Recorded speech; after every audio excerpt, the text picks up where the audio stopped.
आणते थांब.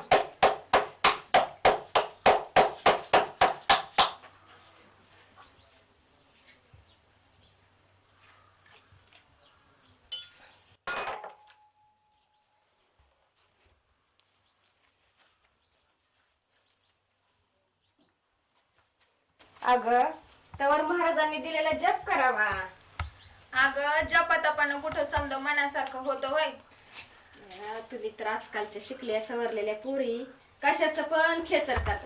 आमच्या वेळेस नव्हतं वय असलं काय बी. अगं आहे तूच विचार कर, जपातपानं आणि वारानं जर दुनियेचं भलं होत असतं तर ह्या दुनियेमध्ये कोणी दुःखी राहिलं असतं का? अगं तुला वाऱ्या नग वाटते तर नग करूस, पण बसल्या बसल्या नुसतं जप तर करत जा की. अगं परबीर काय बोलू नगस. आम्ही एवढा जीवाचा आटापिटा करतोय ना ती तुझ्यासाठीच करतोय. तुझं चांगलं व्हावं म्हणूनच करतोय ना आम्ही. आणि आज बघून गेलेला तो मुलगा किती चांगला होता, त्याच्यासाठी जरा जप तप करावा.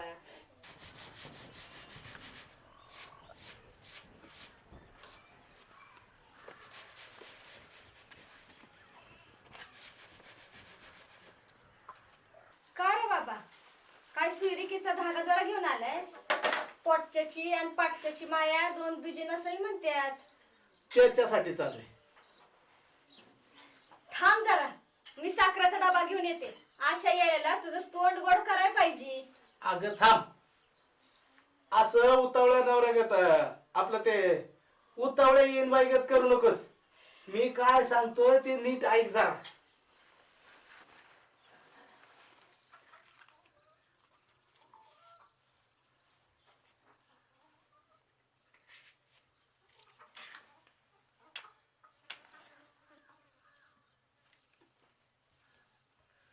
आणि तू होय म्हणत असेल तरच सांगतो. असं कसं मी आधीच हो म्हणू? आधी तू समध्या गोष्टी मला सांग, मग तुझ्या मेहण्याला सांग. असल्या गोष्टी काय बायकांनी ठरवायच्या असतात?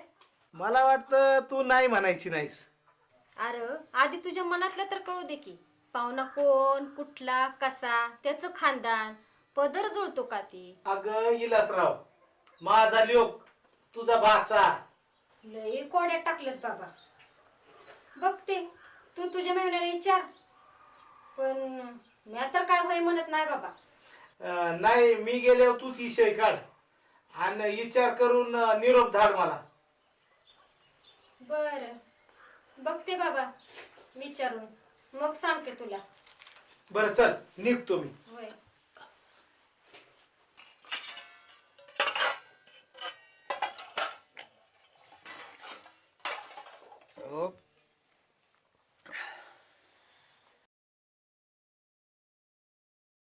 अहो आज दुपारी दादा आला होता.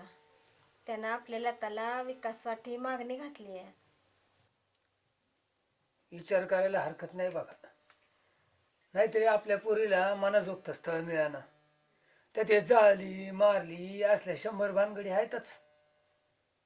पोराला 50 एकर जमीन आहे म्हणे. आता शिकला सवरला तर ठीक आहे, नाही तर कुठं त्याचं काय अर्थ आहे? शेती आहेच. अव पण एक मन म्हणतं या, जाणून बुजून खाटकाच्या दावणीला गाय कशाला बांधायची आपण? अगं हे सगळे जवानीच्या गोष्टी असतात. आणि जवानी किती दिवस असते? अव नाती दोती पोरगी आहे आपली. मी म्हणते किती दिवस असे घरात ठेवायचे? तिला बी मन आहे की.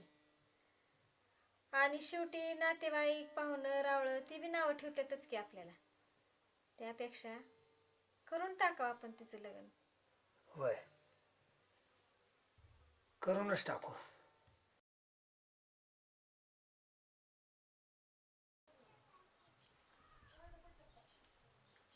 लता, तू शिकलेली आहेस. तुझ्या शिक्षणाचा उपयोग करून त्याला आपलासा करून घे. तुझ्या तोंडाला आणि मनाला लगाम लावून घे. हा, तिथं कोण आहे बाई तुला शिकवायला? तेव्हा तुझं तुला शहाणं व्हावं लागेल. हो गाई.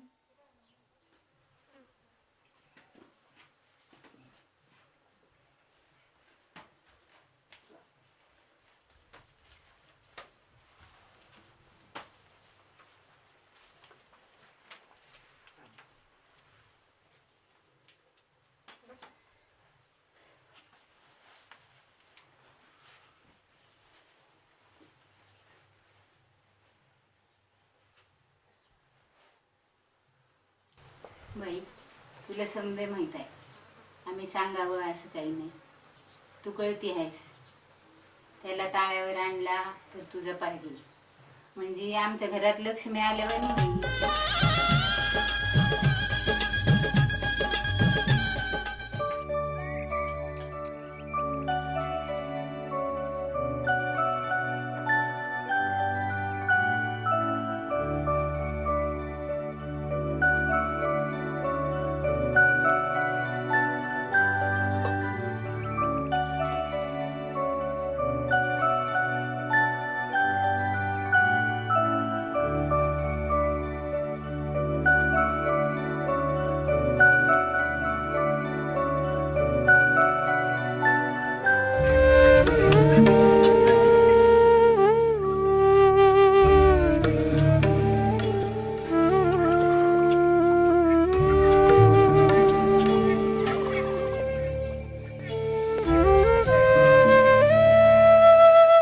असा कसा माझा स्वप्नांचा राजकुमार. मी शापित राजकन्या. राजकुमार काय आणि राजकन्या काय.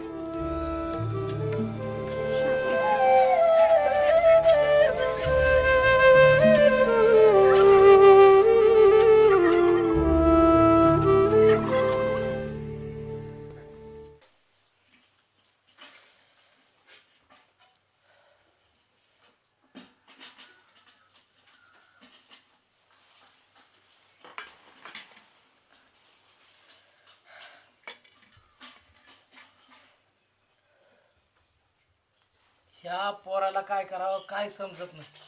अहो काय, आज ना उद्या येईल तो थाऱ्यावर. मला काय वाटतं काय उद्या आपण सुंदरा काका जाऊन समधी हकीकत सांगावे त्यांना. हा चालेल चालेल.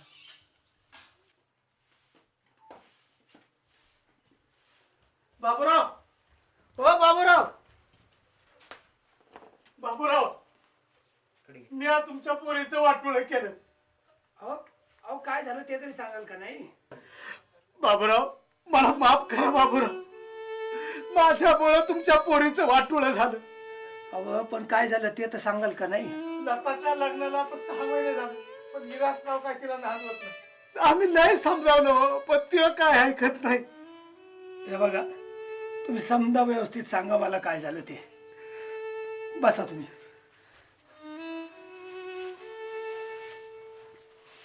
बाबूराव, विलासरावाचं गावातल्या एका खालच्या जातीच्या पोरीबरोबर लफडं होतं. त्यानं तिचं पोट वाढवलं आणि तिला नांदवणार असं म्हणत होता. घराण्याची आबरू इज्जत धुळीला मिळू नये म्हणून मी त्याचं लग्न लता बरोबर लावून दिलं. म्हणलं लगीन झाल्या विसरल, पण सगळा ढाग उलटला. आम्हासनी माफ करा. तुम्ही काय सांगशीला ते करायला तयार आहे आम्ही. गावात बी भावकी जातवाल परजातीचे कुणी बी तोंडवर काढू दिला. कुणी कुणाला दोष द्यायचा? रीतिरिवाजाप्रमाणे समज केलं, बरं आपला वार आपल्यावरच उलटला. नियतीच्या हातचा आपण खेळणं आहोत एवढंच म्हणायचं. कोणाला दोष देणार? दाजी, तुम्ही मी सांगतो तेवढं ऐका. काय करू सांगा. गुलाबराव, विलासरावांची तिची कोणी आहे ना, तिला घेऊन घरी राहा म्हणावं. आता आम्हाला खेळाने हाना तुम्ही, पण असं आडपाड घातलं का बोल. आम्ही कुझ्या भावाने नाही बोलत आहे, पोट तिडकीने बोलतोय. म्हणजे काय होईल? म्हणजे समधी गाडी वाटेवर येईल. त्या रांड्याला घरात घ्यायचं असतं तर तुमच्या देवगुणी लेकराला त्या सैतानाच्या गाड्यात बांधलं असतं का? अहो, तिच्या बापाला धमकावून सांगून मी तिचं लग्न दुसरीकडे लावून दिले. पर ती नांदत नाही या असं ऐकलं या. तिला तुम्ही तुमच्या घरी घेऊन जावा. आता पतूर आम्ही तुमचं ऐकलं या, आता मात्र तुम्ही आमचं ऐकलं पाहिजे.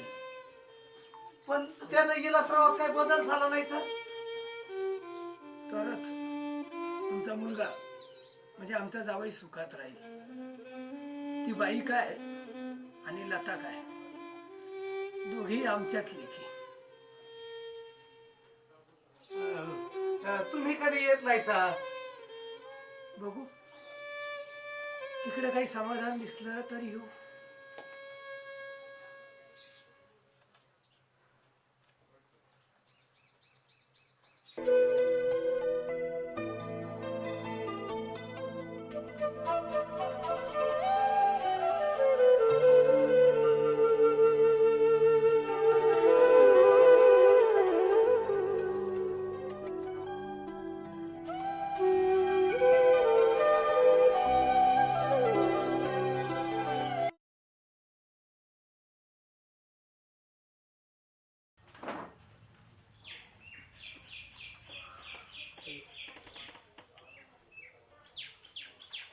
अरे तिला नांदवतोस तसं हिला बी नांदव.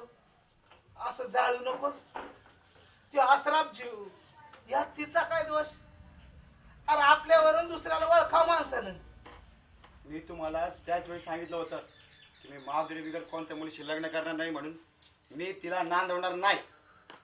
अरे बाबा, आमची चुकी झाली, पण तिला असं वाऱ्यावर सोडल्यागत करू नको. तिची कुस उजवली म्हणजे तिच्या जन्माचं सार्थक होईल आणि आम्हाला बी सुख समाधानानं मरता येईल. तिनं सरळ दुसरं लग्न करावं. अरे तोंड सांभाळून बोल. उचलली जीवन लावली टाळ्याला, म्हणत दुसरं लग्न करावं. जा तू सोयरीक हुडकाय. म्हणाव बाया बायकोचं लगीन करायचंय, कोणी हाय का तयार? अरे गुवात खेटर म्हणून हाणत्या लोक.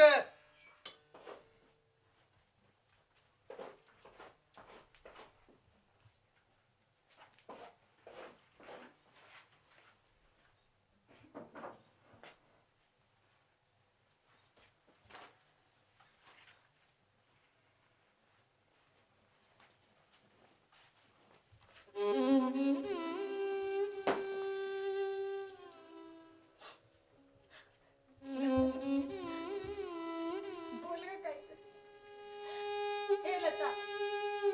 बोल ग माझी हरणी. मला वैरी म्हण, काय पण म्हण, पण बोल ग तू माझ्याशी. बोल ग, बोल ग. आता काय बोलायचं ठरवलं? ज्यावेळेस तोंड उघडायचं होतं त्यावेळेस गप्प केलं. माझ्या सुखासाठी धडपडत होतात ना. कुठे आहे माझं सुख? सांगा मला, कुठे आहे माझं सुख? विचारत होत्या देवाला आणि विचारल्या खरं झाला. तुम्ही माझा मुलगी म्हणून वापर केला, फक्त वापर केला घरकामासाठी, काम करण्यासाठी. तेव्हा वाटलं तुम्हाला काय विचारायचं हिला, कशासाठी विचारायचं. पण आता बोलण्यासारखं काहीच राहिलं नाही. असं म्हणू नकोस ग. बोल ग, बोल. असं रागात का होईना पण बोल ग. खरंच आम्ही तसं वाटोळ केलं. खरंच ग, आम्ही तसं वाटोळ केलं पूर्वी.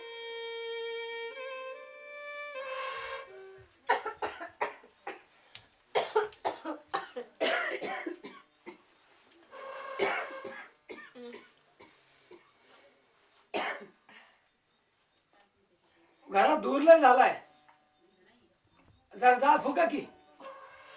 अहो भिजलेली लाकडं आहे ती, पेटच घे नाहीत. तुम्ही मला एक सांगा, सकाळपासून तुम्ही कुठे गेला होता तो? आधी आपली गाय दोर कणकवडून पाहिली होती, हा. तिला ओळखीत होतो. होय, आताच आणून बांधली. बर बर. आणि मी काय म्हणतो, हा, ही लता का झोपली? अव डोसकं दुखतंय तिचं सकाळपासून, म्हणून झोपली. काय करावं या पोरीसाठी. आता दोरखंड तुटल्यानंतर गाय मोकळीच राहायची. अहो मोकाट जनावराचं दोरखंड तुटल्यावर काय होत असतंय? उद्या आता नवाच दोरखंड करतो. गाय दोरखंड तोडून पळाली. ते तर मुक जनावर आहे. वाढत्या वयासंग काही शरीर धर्म पाळावा लागतो. निसर्गाचा नेमच तसा. जनावर निसर्गा नेमाने वागतात, पर माणसं निसर्गाविरुद्ध नेम करतात. जनावर ही जनावर होती म्हणून दोरखंड तोडून पळाली. मी मात्र खानदान प्रतिष्ठेच्या दोरखंडात अडकून पडले. पतिव्रता धर्माचं पायकूड बांधून घेतलं. ते मला तोडता येईल? माझे आई बाप नवरा मामा तोडू देतील दुसरं लग्न? मी दोरखंड नाही तोडू शकणार. पण मन मारून कसं जगायचं? आयुष्य कसं जगायचं?